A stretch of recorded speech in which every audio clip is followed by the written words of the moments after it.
Good morning on day 7. This is the last day that I'll be hiking on the Cammino di Dante. The hut's interesting. It's very, very Spartan. It seems to attract a lot of wild animals. There was lots of scuffling noises outside last night. I suspect it's because maybe people have left food or dropped food. But about 3 o'clock this morning, I was sort of lying there just listening to what sounded like about 100 animals. It was probably one or two sort of rumbling around outside. So not the best night's sleep that I've ever had on a trail. Anyway, I've got about 2.5 to a little bit more to hike to San Benedetto in Alpe, where I'll probably stop, have breakfast, try and charge my phone. My power block has died. And then I have about just over 13 kilometres to San Godenzo, which is where I'm going to end the hike. I had thought about carrying on to Di Cammino, but I think the 3 days of rain took it out of me a little bit more than I was thinking, and I don't really fancy a 30 odd kilometre day today. So let's get going. Need breakfast, but that's going to have to wait. My last day on the Cammino di Dante took me from the bivacco close to San Benedetto in Alpe to San Godenzo. It was a day of contrasts, beginning with a glorious river walk to San Benedetto, followed immediately by an incredibly steep ascent for about 3 kilometres. After a further 5 kilometres or so, we began the sharp descent into San Godenzo itself, where, had we arrived in the summer of 1302, we would have encountered Dante. He was attending a meeting between the Ghibellines and the White Guelphs, factions in the civil war which had swept through the Florentine Republic. The walk was magnificent if challenging. The weather oscillated between sun and cloud, the views were magnificent, and the pretty town of San Godenzo was a fitting place to end my week on the Cammino di Dante. Without a doubt, I will be back to complete this beautiful and rewarding hike.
That's the little village of San Benedetto in Alpe. You'll probably notice that I'm on the other side of the river. You literally do a U-turn and just double back on yourself and follow the path on the other side of the river. It's supposed to be pretty steep for about 3 kilometres and then sort of coast along at around 1,000 metres above sea level for a couple of kilometres and then descend into San Godenzo. I've already done about 3.5 kilometres this morning, so I stopped, had a break, charged my phone, and ready for the next part. So this is about the 4th blowdown that's crossed the path in about 400 metres. I'm guessing, looking at it from the storms over the last few days. It's just making the path a little bit more challenging.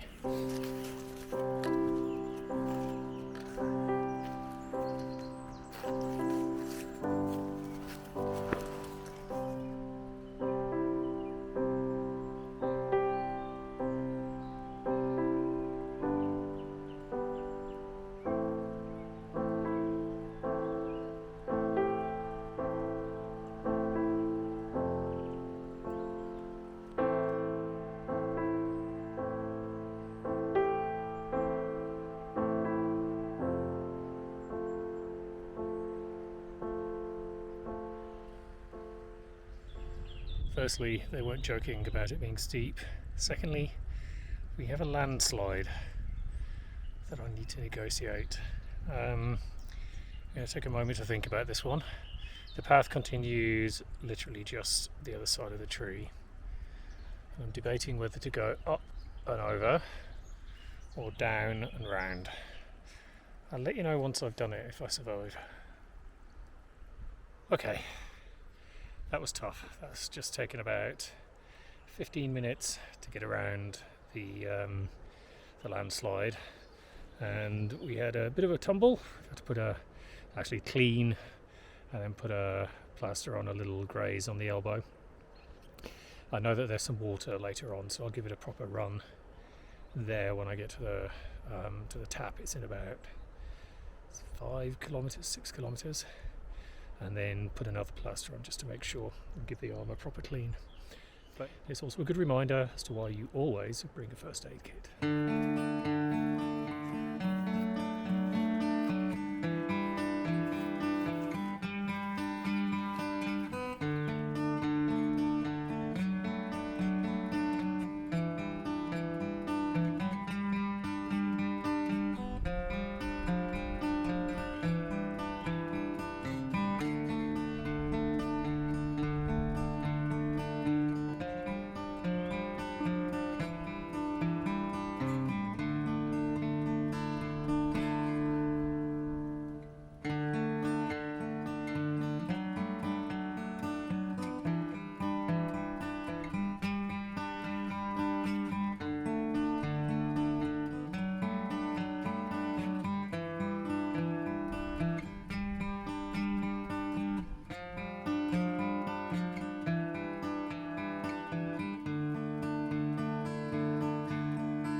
We're at the point where most of the ascent has been done. I've just passed 990 metres. So it should get a little bit easier from this point onwards. It has been a corker. We've got starting to get open views. Later on, in about a kilometre and a half, the guidebook actually describes the route as a medieval highway or superhighway. So hopefully I'm going to be able to catch up on some of the kilometres and get some speed behind me. Then after sort of tootling along at around this height for about 3 kilometres, 4 kilometres, the rest of it is downhill. So let's finally get going and get some speed on.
bit of an interesting one here. I passed a sign about an hour ago saying there were 2 hours 45 minutes to get to San Godenzo, and 1 hour later I find myself just about 3 kilometres from the end, so 3 kilometres from San Godenzo. So either I've been walking incredibly fast or there's something wrong with the sign. I'm not quite sure what's happened here. Anyway, it means I've got a little bit longer. I'm being picked up at 4 o'clock to go onto the in-laws, so I might have a little bit of a water break at the next. Apparently there's a little village or hamlet coming up, so I might stop for some water there. Anyway, doing well for time.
Here we are in San Godenzo at the end of an incredible walk. Just wanted to give some thoughts on the hike. Firstly, it's breathtaking, it's awesome, it's awe-inspiring, it is an incredible hike. It's not for beginners, it's also incredibly challenging. I think I've done some of the most difficult hiking that I've done so far in Italy.